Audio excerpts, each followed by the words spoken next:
Warlo at kay Dib.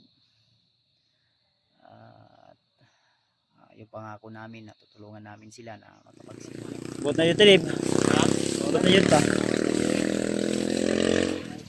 Gini.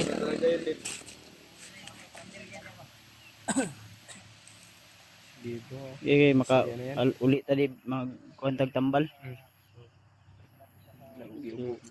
Warlo na si Warlo rin.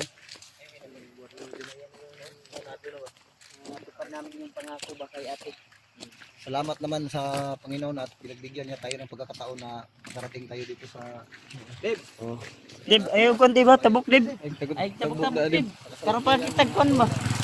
Eh, ka-sweeter man si Dib ug kuan daw lungsod. Sito na kag gunsod eh. Dito ka gingsod eh. Dito ko gamay. Dito ko gamay. Bukid ko na kwal. Latang sa pagmumukha ng bayan natin.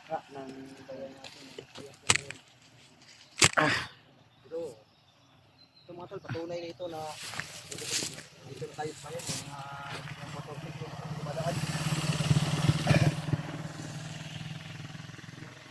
Tayo na sa banda na Tol. So, yung mga motor. di kami magtagal dito sa area na ito, Tol, dahil mga kasamahan ng maraming dumadaan. lahat ng mga Oy, kasamahan oy. nila. Dito na ta sa balay magpadayon og kuan. Salamat sa patuloy Video? yung walang sawang pagsuporta nila. Medyo na ta sa balay ta. Ayun sa Tol, isang mapagpalang araw po sa inyong lahat. So, welcome back ulit sa ating YouTube channel. At sa lahat ng mga sulit nating taga-subaybay at taga-suporta. So, maraming salamat po. Unang-una sa lahat. At siyempre sa Panginoon nating Diyos, no, na makapangyarihan higit sa lahat. At tagumpay po tayo, nakababa. So sa mga nagtatanong kung bakit wala daw akong upload o wala akong video sa aming pagbaba, mas minabuti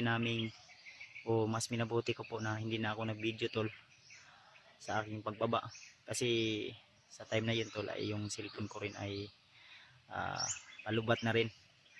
At hindi pwede na ma-drain ko po. Dahil yung cellphone, Tol, pag ma-drain mo, nang una, masisira yung baterya o battery.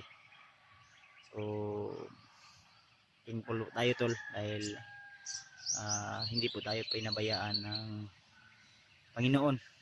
At lagi po tayong ginagabayan na makauwi po tayong ligtas. So, salamat po, lalo na sa lahat ng mga sulit natin taga-suporta, taga-subaybay, especially sa ating mga minamahal na sulit na laging nakasuporta at nagsishare ng blessing para sa aming pagkain sa bundok. So, hindi ko man kayo maisa-isa, Tol, hindi ko man kayo maisa-isa, ate o mami, tita,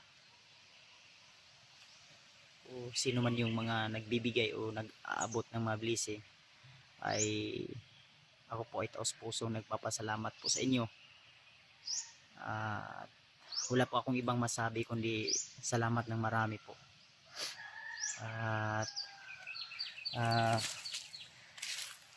sa kasamang palad ay patuloy po pa rin kami at ako sa aking mga ginagawa kahit may mga pagsubok o problema. Ang pinakamasakit, mga Tol, sa pag-uwi ko doon sa bahay ay yung asawa ko at yung anak ko ay may ninda din palang masakit, o yung asawa ko ay subaw yata yung babalik-balik yung kanyang trangkaso o lagnat, at si Juno naman ay inuubo at sinisipon din.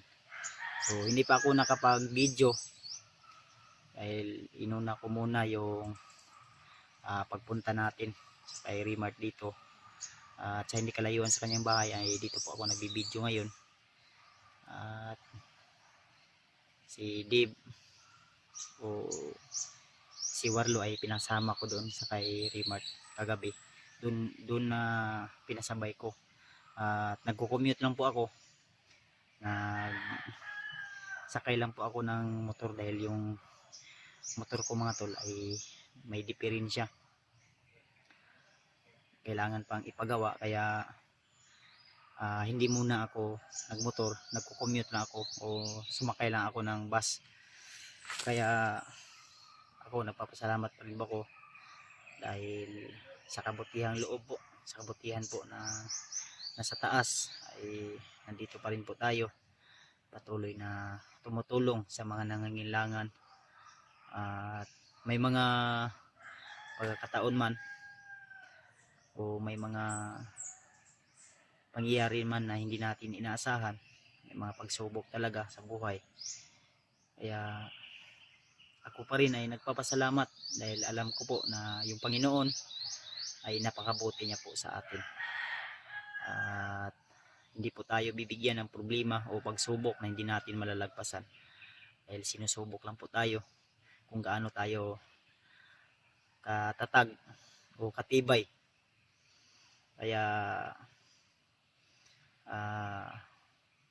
unang-una sa lahat, inulit ko, nagpapasalamat ako sa Panginoon at syempre sa lahat ng mga solid nating silent viewers, solid na subscriber na hindi nagsasawa na ipinagdasal kami at lagi po nila kami sinasama sa kanilang mga pagdarasal at panalangin. So balak po namin magpahinga muna kami kahit ilang araw, dahil ang target namin sa lalong madaling panahon, lalo na kay Dave, sa pamilya ni Dave na nangangailangan ng tulong, at nangangako din po ako sa kay Dave, kami lahat nangangako kay Dave na tutuparin namin yun, yung pangako namin, dahil si Dave po yung may malaking utang po tayo, o kami may malaking utang na loob po kami kay Dave, dahil sa kanya ay nag-success po yung mission namin, dahil sa kanyang pagiging mabuti o napakabait na tao ay siya po yung dahilan kung bakit buo pa rin po kami na nakauwing ligtas sa aming kanya-kanyang pamilya. Sa aming pag-uwi ay may mga pagsubok man na nadatnan doon sa bahay, pero ako po ay nanalangin lang, yumuko lang, at sana tol ipagdasal nyo rin po yung aking asawa na magiging okay na po, mas gumaling na po siya sa kanyang karamdaman ngayon, dahil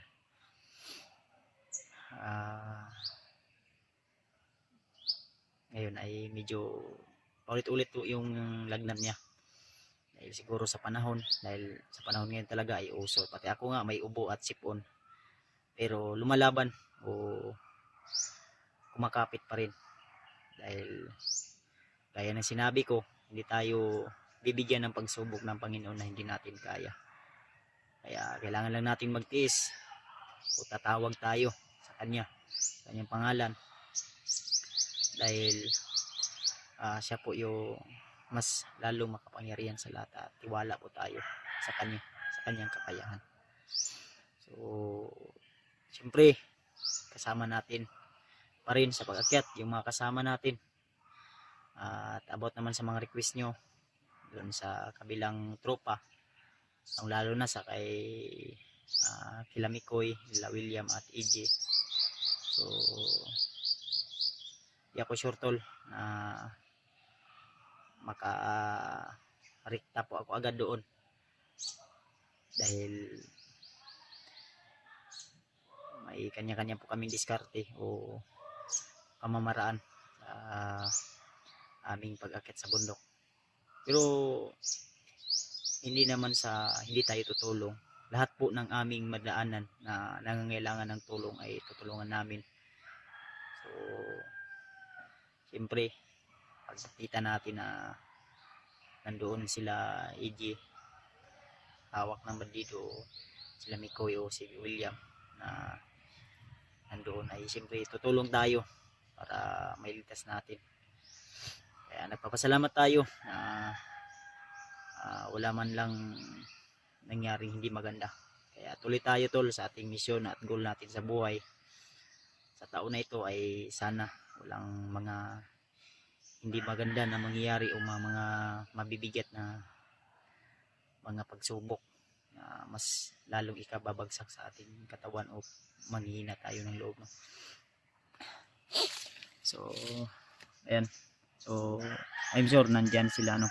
Kasi hindi kami magkasama nila PJ ngayon dahil nauna po ako at maaga po akong umalis, pero nagpapaalam po ako doon sa aking asawa dahil pagdating ko po ay talagang tulog na po sila. At yun nga, nalaman ko na may lagnat yung asawa ko at yung anak ko, no, si Juno, ay ubo at sipon.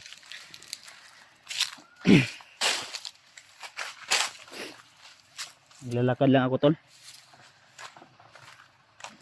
Malapit naman lang dyan kasi nag-commute na ako, nagmumotor, commute ng motor ba.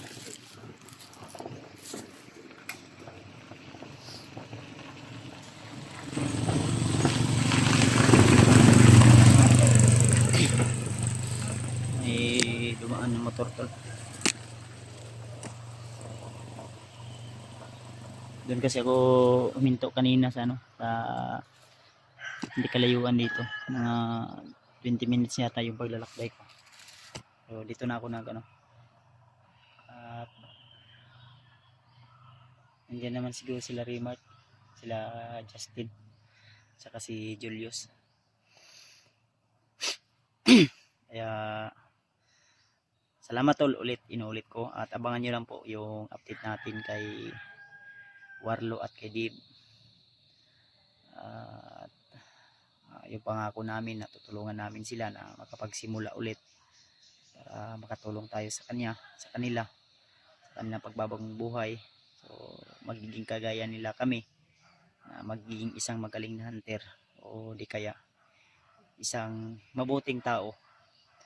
Kung ano po yung narating namin ay mararating nila, basta hindi lang sila magbabago at mai-guide natin sila ng maayos. Kaya na sinabi ko, tutulong po ako ng buong sa aking makakaya. So kaya unang-una sa lahat, ako ay nagpapasalamat sa inyo, tol, sa inyong pag-share ng aming mga video at laging paggabay sa amin. So samahan nyo ko, tol, at abangan nyo po yung update natin, no, sa kila Warlo. So abangan nyo, tol. See you the next video. God bless atin lahat.